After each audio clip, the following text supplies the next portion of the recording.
নমস্কাৰ সকলোকে ধন্যবাদ জ্ঞাপন কৰিছোঁ মোৰ টপাৰ বেবী ইউটিউব চেনেল চাই থকাৰ বাবে। আজি 15 জানুৱাৰী আৰু 15 জানুৱাৰী কেইবাটাও পলিটিকেল খবৰ লৈ আজিৰ আবেলিৰ এই বিশেষ প্ৰতিবেদন। এই মুহূৰ্তত জনাবলৈ ওলাইছোঁ যে আজিৰ কেইবাটাও ডাঙৰ খবৰ পলিটিকেল খবৰ। প্ৰথমটো পলিটিকেল খবৰ যে মোহন ভাগৱতৰ মন্তব্যই দেশৰ সংবিধানৰ ওপৰত আক্ৰমণ কৰিছে।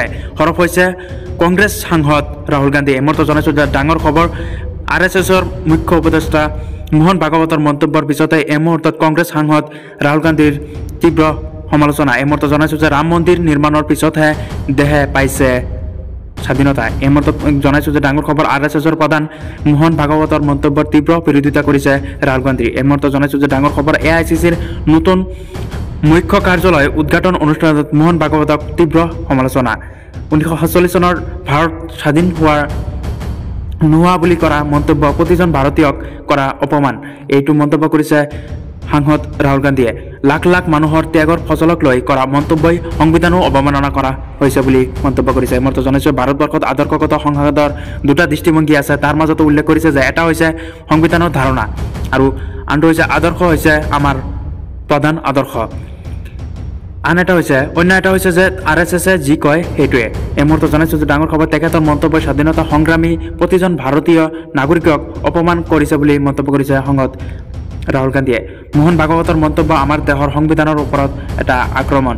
মোহন ভাগৱতে সংবিধান স্বাধীনতাৰ প্ৰতীক নহয় বুলিও কৰিছিল এই মন্তব্য। ৰাহুল গান্ধীৰ অভিযোগ কংগ্ৰেছৰ ওপৰত এতিয়া চলিছে পদ্ধতিগত আক্ৰমণ।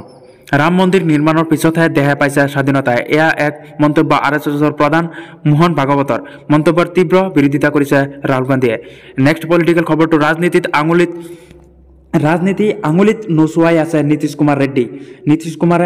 নীতিশ কুমাৰে এই মুহূৰ্তত কিং মেকাৰ হিচাপে কাম কৰি আছে চৰকাৰত 2025-26 বৰ্ষৰ যিটো ইলেকশ্যনত আছিলে সেইটোত নীতিশ কুমাৰে কিং মেকাৰ হিচাপে কাম কৰি আছে। কিং মেকাৰ নীতিশ কুমাৰক লৈ চিন্তাত ৰাজনৈতিক দল। এই মুহূৰ্তত জনাইছোঁ ডাঙৰ খবৰ পলিটিকেল খবৰ যিকোনো মুহূৰ্তত নীতিশ কুমাৰে মাৰিব নেকি লুটিবাগৰ। এই মুহূৰ্তত জনাইছোঁ ডাঙৰ খবৰ নীতিশ কুমাৰৰ স্থিতিক লৈ ডাঙৰ মন্তব্য লালু প্ৰসাদ যাদৱ বাহিনীৰ। এই মুহূৰ্তত জনাইছোঁ যে দেশৰ ৰাজনীতিত আঙুলিত নোচোৱাই আছে নীতিশ কুমাৰ।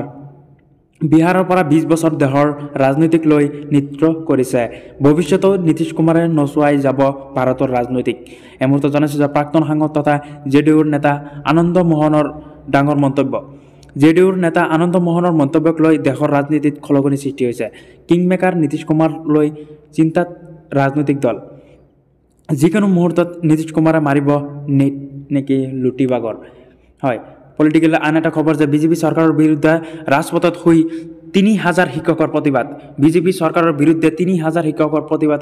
এই মুহূৰ্তত জনাইছোঁ যে ৰাজপথত শুই 3000 শিক্ষকে প্ৰতিবাদ জনাইছে।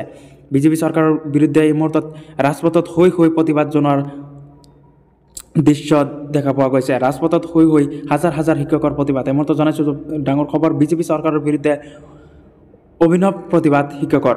ছত্তীশগড়ত শিক্ষকতা চাকৰিৰ পৰা উলিয়াই দিয়া হ'ল 3000 শিক্ষকক। 3000 শিক্ষকক ছত্তীশগড়ৰ শিক্ষকতা চাকৰিৰ পৰা উলিয়াই দিয়া হৈছে। এই মুহূৰ্তত ডাঙৰ খবৰ যে চাকৰি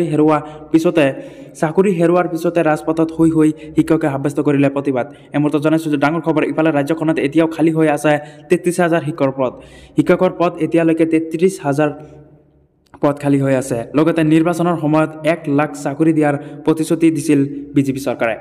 হয়, ছত্তীশগড়ত এয়া ঘটনা সংঘটিত হৈছে। হঠাৎ চাকৰিৰ পৰা শিক্ষকসকলক বৰ্খাস্ত কৰাক লৈ উত্তপ্ত ছত্তীশগড়ৰ বিজেপি চৰকাৰক কঠোৰ সমালোচনা সাংসদ প্ৰিয়ংকা গান্ধীৰ। এই মুহূৰ্তত জনাইছে ছত্তীশগড়ৰ এই ভিডিঅ' দেশৰ বিভিন্ন নিবনুৱাৰ এক দুৰ্দশাৰ ছবি আখ্যা প্ৰিয়ংকা গান্ধীৰ। নিজৰ জীৱিকাৰ স্বাৰ্থত প্ৰচণ্ড শীতৰ মাজতো শিক্ষকে সাব্যস্ত কৰিছে এই প্ৰতিবাদ। এই মুহূৰ্তত জনাইছে বিজেপি চৰকাৰৰ বিৰুদ্ধে শ্লোগানেৰে 30,000 শিক্ষকৰ এই প্ৰতিবাদ কাৰ্যসূচী। ৰাজপথত শুই হাজাৰ হাজাৰ শিক্ষকৰ প্ৰতিবাদ। এই মুহূৰ্তত জনাইছোঁ যে বিজেপি চৰকাৰৰ বিৰুদ্ধে অভিনৱ প্ৰতিবাদ শিক্ষকসকলৰ। ৰাজপথত শুই এনেকৈ আপোনালোকে চাব পাৰিছে স্ক্ৰীণত। ৰাজপথত শুই হাজাৰ হাজাৰ শিক্ষকৰ প্ৰতিবাদ জনাইছে। ৰাজপথত শুই হাজাৰ হাজাৰ শিক্ষকৰ প্ৰতিবাদ ছত্তীশগড়ৰ শিক্ষকতা চাকৰিৰ পৰা উলিয়াই দিয়া হ'ল 30,000 শিক্ষকক। তাৰপিছতে ঘটনা সংঘটিত হৈছে। নেক্সট পলিটিকেল খবৰটো হ'ল TMC নেতালৈ দুৰ্বৃত্তৰ গুলী।